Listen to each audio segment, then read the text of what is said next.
teman-teman. Pernahkah kalian bertanya-tanya, mengapa kita tidak bisa mengingat masa-masa saat kita masih bayi? Padahal, masa bayi adalah periode yang sangat penting dalam hidup kita. Hari ini, kita akan mengungkap misteri di balik fenomena ini. Bayangkan, saat ini kita bisa mengingat dengan jelas apa yang kita makan kemarin.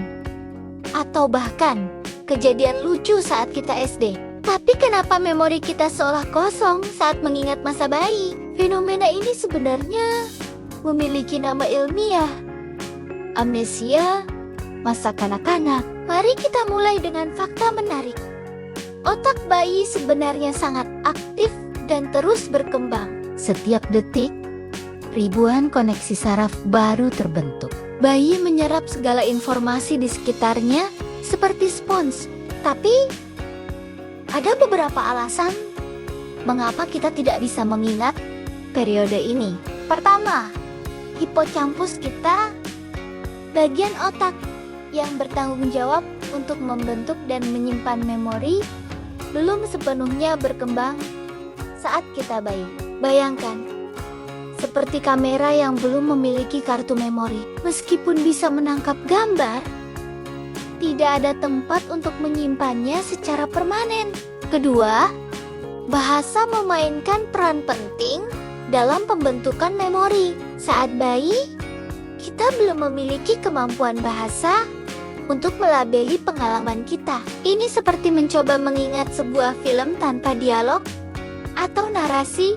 Sangat sulit untuk diproses dan disimpan dalam memori jangka panjang. Yang ketiga, dan ini menarik, otak kita mengalami pertumbuhan yang sangat pesat pada masa bayi. Sel-sel otak baru terus bermunculan. Dan dalam proses ini, beberapa koneksi saraf lama terhapus untuk memberi ruang bagi yang baru. Para ilmuwan menyebut ini synaptic pruning, seperti memangkas tanaman agar bisa tumbuh lebih sehat. Tapi, jangan khawatir. Meskipun kita tidak bisa mengingat masa bayi, pengalaman-pengalaman tersebut tetap membentuk siapa kita sekarang. Penelitian menunjukkan bahwa interaksi dan pengalaman di masa bayi mempengaruhi perkembangan kepribadian, kemampuan sosial, dan bahkan cara kita mengatasi stres di masa dewasa. Menariknya, beberapa orang mengklaim bisa mengingat masa bayi mereka. Namun, para ahli menyatakan bahwa ini seringkali merupakan false memories atau memori palsu yang terbentuk dari cerita orang tua atau foto-foto lama. Otak kita sangat kreatif dalam mengisi celah-celah kosong dalam memori kita.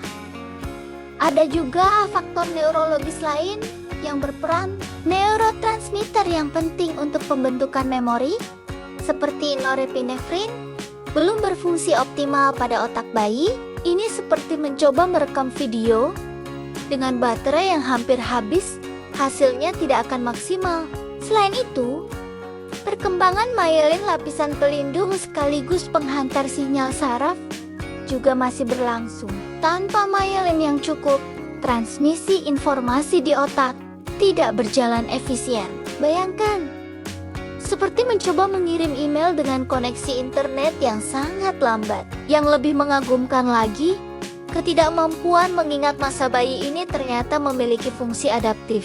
Para ilmuwan berpendapat bahwa ini membantu otak kita fokus pada pembelajaran dan perkembangan, alih-alih terpaku pada memori masa lalu. Meskipun kita tidak bisa mengingat masa bayi, periode ini tetap meninggalkan jejak dalam bentuk memori implisit. Ini termasuk kemampuan motorik dasar, respons emosional, dan bahkan preferensi terhadap hal-hal tertentu yang terbentuk sejak dini. Penelitian terbaru juga menunjukkan bahwa bayi memiliki kemampuan mengingat yang lebih baik dari yang kita kira. Mereka bisa mengenali suara, wajah, dan bahkan melodi yang sering mereka dengar. Hanya saja, kemampuan untuk menyimpan memori ini dalam jangka panjang belum berkembang.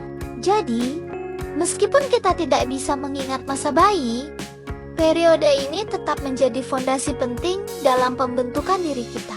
Setiap senyuman, pelukan, dan interaksi dengan orang tua membentuk blueprint kepribadian kita di masa depan. Sebelum mengakhiri video ini, mari kita renungkan betapa hebatnya proses perkembangan otak manusia. Dari bayi yang belum bisa mengingat, hingga menjadi individu dengan kemampuan kognitif yang kompleks. Sungguh perjalanan yang menakjubkan. Nah, bagaimana menurut kalian? Apakah penjelasan ini membantu menjawab pertanyaan yang selama ini mengganjal? Jangan lupa like, komen, dan subscribe untuk video-video menarik lainnya. Sampai jumpa di video berikutnya.